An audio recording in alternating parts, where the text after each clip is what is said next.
Kaugnay pa rin sa pag-aresto kay dating Pangulong Rodrigo Duterte, makapanayan natin live dito sa studio si Atty. Cristina Conti, ang ICC Assistant to Counsel. Magandang umaga po uli, Atty. Magandang umaga. Ito yung maraming tanong, ano na po yung susunod na mangyayari? Sa oras po ito, bumabiyahe na po si dating Pangulong Rodrigo Duterte papuntang The Hague, Netherlands. Pagdating po doon, saan siya dadalhin? Siya ba'y ikukulong, under custody lang, o may pasilidad ba ang ICC para sa ganyang mga ikangay na arestong individual? Sa binanggit mong senaryo, sa pagitan nun, under custody. Ang may hawak Under sa kanya custody. ay pulis. Opo. Sa intindi ko ngayon, Pulis Pilipinas ang may escort sa kanya, kasama ng Interpol daw. Okay. Paglipat sa kanya doon sa The Hague, ililipat siya doon sa otoridad, lokal na otoridad ng The Hague, the Netherlands. Kasi ito yung bansa Police na ng miyembro. Netherlands. Oo, miyembro ng ICC. Opo. At yung yung dapat sana nagawa sa Pilipinas, pero dahil hindi tayo member state, dadalhin siya sa isang court of local of competent jurisdiction Sa The Hague. sa The Netherlands. The Kung saan man Netherlands. dyan. Opo, Kasi ihaharap ka at doon ko kumpirmahin. Una, tama ba yung nahuli namin? Ikaw ba to, yun? si Rodrigo Oo. Duterte? Ganon. Pangalawa, may masakit ba sa'yo? May nangyari bang masama? May paglabag ba ng karapatan mo? Okay. At pangatlo, paano ka inaresto? Ganito ba? Tama ba? Ang proseso ng kanyang pag-aresto ay ayon doon sa proseso kung saan siya hinuli. Kaya sabi ko nga, wow, buti pa siya nakatikim nung tamang proseso kung paano hulihin. Okay. Kasi sa Pilipinas, hello, excuse me, hi, ako si police. Oo. Ah, Iniimbitahan ka lang namin. hindi. Di ba? Ikaw ba si ganito? Oo. Oo. Inaaresto ka namin sa salang ganito. May Miranda rights, may karapatan kang tumahimik dahil kung ano mang sabihin mo ay pwedeng gamitin laban Laban sa'yo. sa'yo. May karapatan kumuha ka ng abogado. Mhm. At sabi ko nga, yung Anti-Torture Act, may dagdag yon.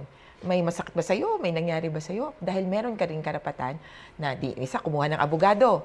Ngayon, pwede ka din kumuha ng doktor of your choice. So, matapos basahin yon, inuhuli ka namin sa salang, Crimes Against Humanity, at dadalhin ka namin sa The Hague. Kaya yung sinasabi nila na walang ipinakitang papel, sa Pilipinas, hindi kasi talaga required na required. In fact, kapag nakarating ka na sa detention center, doon mo makikita yung charge sheet. So, aarestuin ka muna bago ipakita yung warrant of arrest. Kung hawak yung warrant of arrest, best maipakita yon. Pero syempre, alam mo, mabilisan Okay. ang mga bagay-bagay. Pwedeng ipakita sa'yo, soft copy. Pwedeng ipakita, hard copy na Xerox lang. Yung warrant of arrest or charges, balik tayo sa The Hague or sa Netherlands, nandun na siya. I-turn over siya dun kukumpirmahin yan doon sa korte. Korte. At sa korte na yon, pag naayos na, may certification, okay na to, i-endorso yan sa the ICC, sa International Criminal Court mismo. At yung physical custody, ililipat sa detention facility. Meron ng ICC detention Meron facility. doon. Share sila ng UN, tsaka isa pang Okay. tribunal.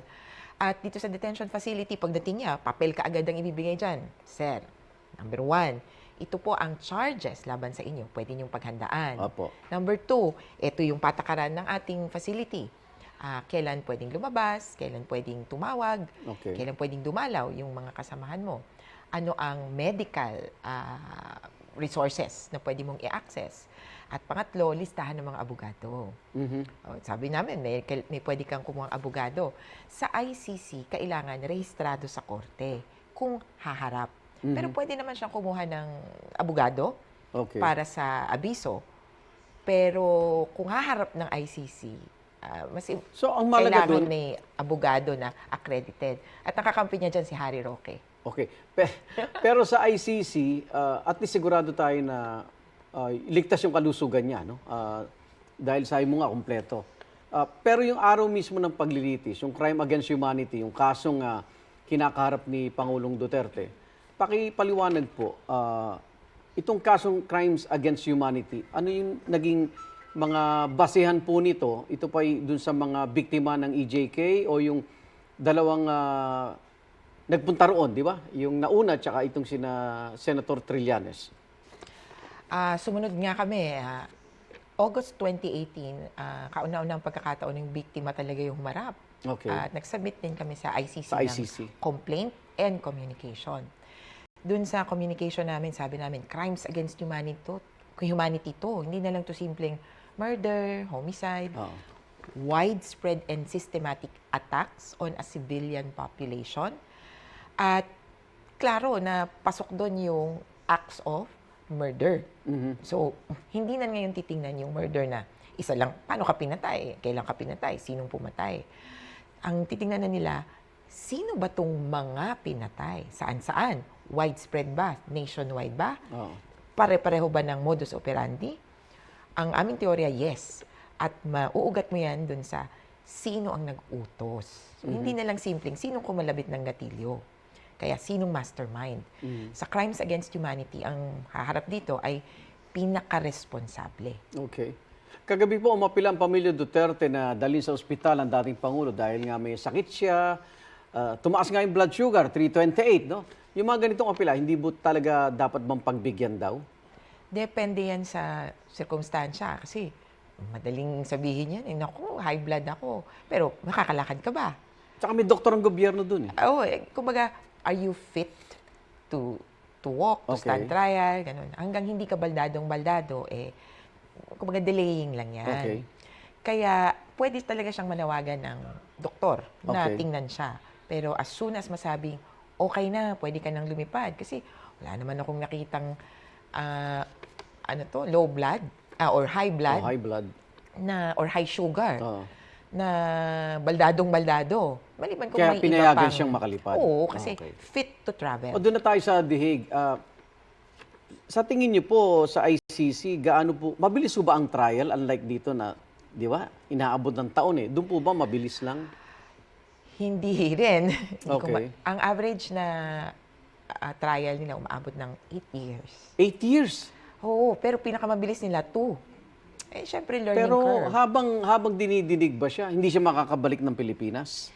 Depende yan kung mag-a-apply siya ng interim release. So parang bail sa atin. Okay. Kaya lang medyo iba dahil walang sa atin may formula. Tapos babayad ka Pero 80 murder, mil. oh. Ito, crimes against humanity, walang kumbaga naka-equal na 1.2 million. Walang ganon.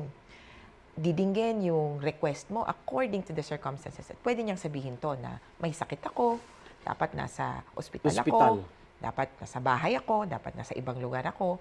At iba yung kulungan, ha? Bakit? Maganda. Maganda. Sobrang layo ng milya-milya. Maganda, maaliwalas, aircon, yung pagkain, monitored.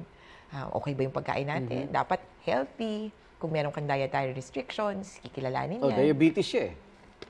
May Lahat diabetes yan, siya eh. ang court na ito, sabi niya, ako ang international standards of due process. Kaya across its member states, ano ang mga patakaran nyo, kinukuha niya yung best of the best. At yun yung isinasa patupad. Ang lawyer niya, yung kasama niya, o pwede magbigay ang ICC ng lawyer? Pwede siya kumuha ng kahit na sinong lawyer kasi counsel of choice.